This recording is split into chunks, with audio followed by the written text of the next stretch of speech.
안녕하십니까 은평구민 여러분, 송영창 의장님, 최낙희 부의장님, 선배 동료 의원 여러분, 김대영 부구청장님과 관계공무원 여러분, 수색 증산 신사회동 구의원 이미경입니다. 요즘 아침 저녁에 찬바람이 옷깃을 여미게 합니다. 무덥고 길었던 여름을 잘 보내셨는가요? 계속되는 더위로 냉방기 없이는 살 수 없었던 여름에 전기 배전함의 누전으로 전기가 차단되고 모든 운영이 중단된 곳이 있었습니다. 비가 온 후 누수로 인해 정정 사태가 발생한 곳은 바로 은평 어르신 일자리 센터입니다. 2020년 12월 완공한 어르신 일자리 센터는 제대로 방수되지 않은 옥상 바닥과 벽면, 마무리되지 않은 채 화단으로 가려진 벽면으로 비에 무방비 상태였습니다. 현재는 옥상 방수를 마감하고 시공사 부실공사에 대해서 소송을 준비 중에 있습니다. 공사한 지 2년이 지났기 때문에 하자 보수는 불가능했습니다. 설계업자와 감리가 같은 업체로 부실이 필연적이었습니다. 다른 사례는 여러 차례 건축상을 받은 구산동 도서관 마을입니다. 기존 건물을 연결한 도서관으로 건물 이음이 중요하다는 것은 모두의 상식입니다. 그러나 그 이음새가 비를 품었고 품은 비를 수시로 뿜어내는 상황이었습니다. 지난 9월에 무려 5천만 원의 비용을 들여 방수 공사를 했으나 흐르는 비를 막아내지 못했습니다.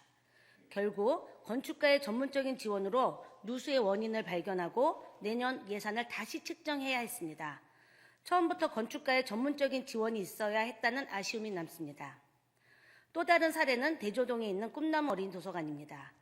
아주 오래전 일이지만 부실 공사의 전형이라고 생각합니다. 2006년 나무를 덧댄 멋진 건물이었던 어린이 도서관은 10년 만에 전체를 다시 리모델링 할 수밖에 없었습니다. 2006년에 큰 예산을 들여 지었지만 건물 전체가 방수가 되지 않아 매년 누수 관련 공사를 하다가 결국은 누수로 인한 건물의 훼손이 심각해 다시 짓게 되었습니다. 처음부터 설계, 공사, 감리, 총체적인 문제였습니다. 부실 공사는 세금을 낭비합니다.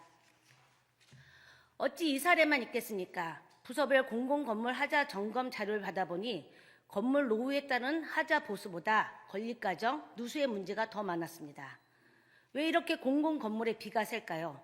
매우 큰 공공의 건축비에도 불구하고 공공건축물 대부분이 부실 시공되는 것이 현실입니다. 저는 상반기 재무건설위원회에서 대책 마련을 촉구해왔습니다. 물론 구청에서도 공공건축계획팀과 건립팀을 신설하고 공공건축물 품질 확보를 위한 점검단을 운영하며 대책을 마련하고 있지만 여전히 역부족이라고 생각합니다. 공사 부실의 원인은 다양합니다. 최저가 이찰, 분리 발주, 관리감독 미흡, 책임 부서의 주도하에 각 영역별 시설 담당자의 경험을 기반으로 대안이 만들어져야 합니다. 우선 투명하고 체계적인 공사관리가 보다 강화되어야 하고 하자 보증기간 연장, 하자 점검과 보수 의무를 규정하는 부실 공사 방지 조례 개정도 필요합니다. 조례는 해당 공사 현장에 수시로 출장하여 시공 상태를 철저히 지도 감독하고 부실 공사 반지에 최선을 다해야 한다는 규정이 있지만 사업 담당자가 설계 도면을 보고 공사 과정을 점검하며 공사 감독을 하는 것은 매우 어려운 일이라고 생각합니다. 관리 감독의 전문 지식 부족으로 인한 현장 점검의 미흡도 부실 공사의 주 원인입니다. 공사 감독 공무원의 전문적인 역할이 필요해 보입니다. 가장 중요한 공사 감독을 총괄 공사 감독 공무원제를 도입하여 채용이나 임명하는 것도 방법이라고 생각합니다.